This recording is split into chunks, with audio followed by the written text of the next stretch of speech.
Hall என்னால படிக்க முடியும், அவரால் நீச்சல் அடிக்க முடியும், அவர்களால வாகனம் ஓட்ட முடியும். இது மாதிரி ஒருத்தங்களுக்கு இருக்க திறமையை பத்தி சொல்றதுக்கு பார்த்தீங்கன்னா கேன்ன்ற வார்த்தை வந்து பயன்படும். எபிலிட்டியை குறிக்கிறதுக்கு அதுக்கான வாக்கியத்தை பார்த்துடுங்க. ஐ கேன் ரீட், என்னால் படிக்க முடியும். He can swim, they can drive, can டிரைவ்னா வந்து வாகனம் ஓட்ட முடியும். ஹாய், அனைவருக்கும் வணக்கம். Welcome to rich English in Tamil channel.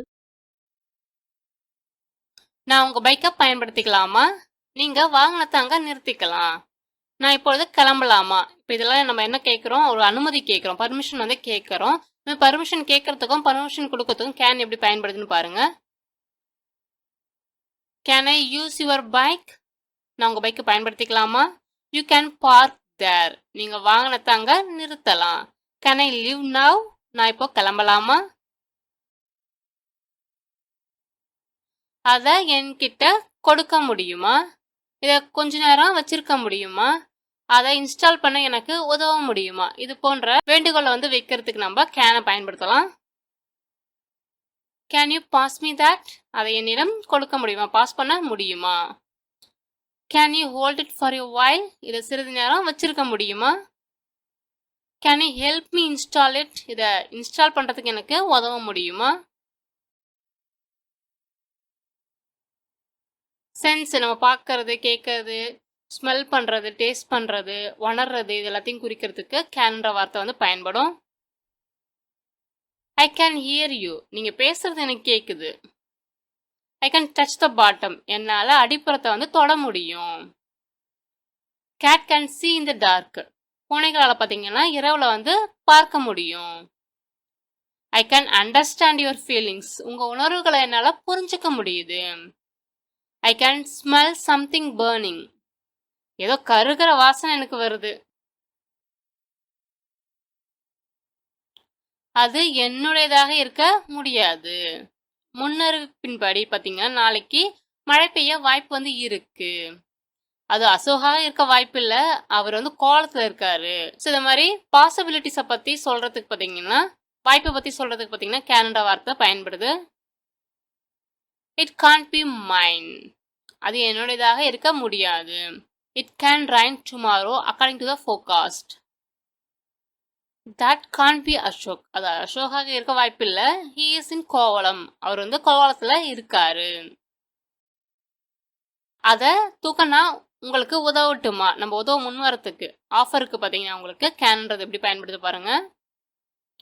Can I help you lift that? Can I help you lift that, அது தூக்க நான் உங்களுக்கு உதவட்டுமா?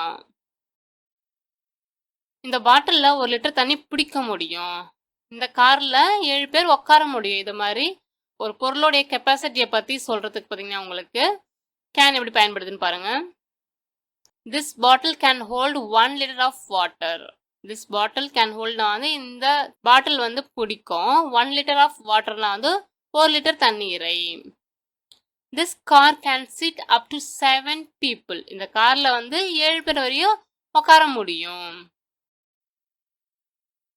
10 வயதுக்குட்பட்ட குழந்தைகளை பார்த்தீங்கன்னா இந்த விளையாட்டை விளையாட அனுமதிக்க முடியாது. பாஸ் இல்லாமல் இந்த பகுதிக்குள்ள நுழைய முடியாது. இது மாதிரி தடை விதிப்பதை வந்து பார்த்தீங்கன்னா கான்ட்டை யூஸ் பண்ணி நம்மளால சொல்ல முடியும். Children below 10 can't be permitted to play this game. 10 வயசுக்குட்பட்ட குழந்தைகள் இந்த விளையாட்டை விளையாட அனுமதிக்க முடியாது. You can't enter this area without pass. You can't என்டர்னா வந்து உங்களால் நுழைய முடியாது. திஸ் ஏரியானா வந்து இந்த பகுதியை, வித்தவுட் பாஸ்னா வந்து பாஸ் இல்லாமல்.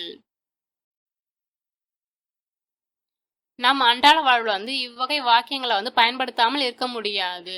ஸோ இந்த வாக்கியத்தை கான்ட் எப்படி பயன்படுத்தி சொல்லலான்னு பார்க்கலாம். Can't L plus I N G verb வரும்பொழுது பார்த்தீங்கன்னா நம்மளால் தவிர்க்க முடியாத ஒன்றை வந்து சொல்கிறதுக்கு தான் வந்து பார்த்தீங்கன்னா கான்ட் ஹெல்ப் ப்ளஸ் ஐஎன்ஜி வேர்பை வந்து பயன்படுத்துகிறோம். We can't help using this type of sentences in our day-to-day life. We can't help usingனா வந்து நம்மளால பயன்படுத்தாமல் இருக்க முடியாது. This type of sentencesனா வந்து இந்த வகை வாக்கியங்களை in our day-to-day lifeனா வந்து நம் அன்றாட வாழ்வில் அப்படின்னு அர்த்தம் உங்களுக்கு தருது. கேன்னா வந்து பார்த்தீங்கன்னா டப்பா அப்படின்ற அர்த்தமும் இருக்கு. கேன்டு ஃபுட்னா வந்து டப்பாவில் அடைக்கப்பட்ட உணவு அப்படின்ற அர்த்தத்தில் உங்களுக்கு பயன்படும். மீண்டும் உங்களை வேறு வித்தியாசமான வீடியோவில் சந்திக்கிறேன்.